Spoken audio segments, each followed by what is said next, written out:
شیطان انسان کا کھلا دشمن ہے اور وہ انسانوں کو اللہ کی نافرمانی کی طرف بلاتا ہے۔ آج کا ہمارا سبق اسی کے بارے میں ہے۔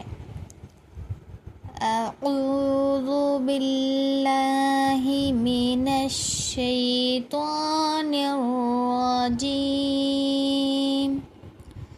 بسم اللہ الرحمن الرحیم۔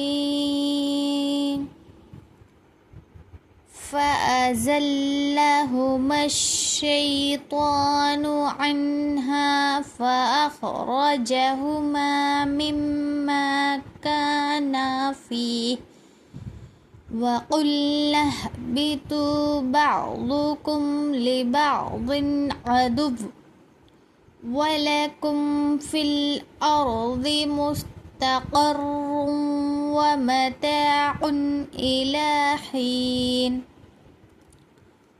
اس کا ترجمہ ہے، پھر شیطان نے ان دونوں کو یعنی کہ آدم علیہ السلام اور ان کی بیوی کو اس درخت کے سبب بہکا دیا اور جس آرام و آسائش میں وہ رہ رہے تھے اس سے انہیں نکلوا دیا، اور ہم نے فرمایا تم سب نیچے اتر جاؤ، تم ایک دوسرے کے دشمن رہو گے اور ایک مقررہ وقت تک زمین میں تمہارا ٹھکانہ اور سامان زندگی ہے۔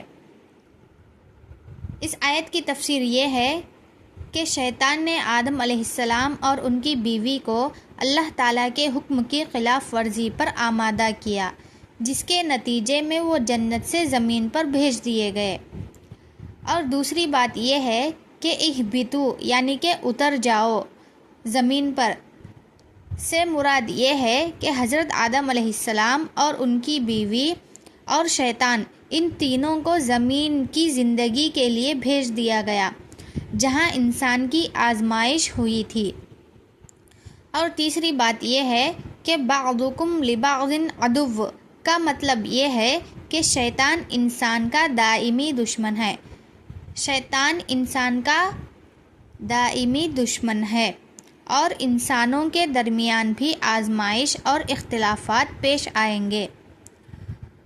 چوتھی بات یہ ہے کہ وَلَكُمْ فِي الْأَرْضِ مُسْتَقَرٌّ وَمَتَاعٌ إِلَىٰ حِينٍ سے معلوم ہوتا ہے کہ دنیا انسان کا مستقل گھر نہیں، مستقل مطلب ہمیشہ کا گھر نہیں، بلکہ ایک عارضی قیام گاہ ہے، بلکہ ایک مقررہ وقت تک ہے جہاں ایک مقررہ مدت تک رہ کر آخرت کی تیاری کرنی چاہیے۔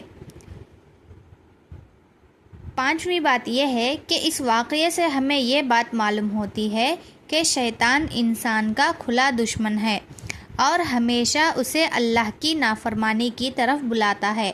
شیطان انسان کا کھلا دشمن ہے اور شیطان انسانوں کو اللہ کی نافرمانی کی طرف بلاتا ہے۔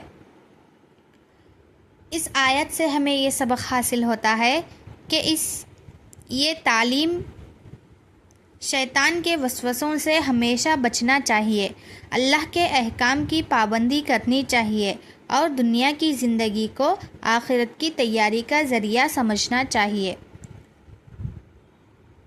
اسی طرح کی اور بھی ویڈیوز دیکھنے کے لیے اس ویڈیو کو لائک اور چینل کو سبسکرائب ضرور کر لیجئے تاکہ آپ لوگوں کو اس طرح کی اور بھی ویڈیوز دیکھنے کو ملے اور آپ لوگوں کو قرآن سیکھنے اور سمجھنے کا موقع ملے۔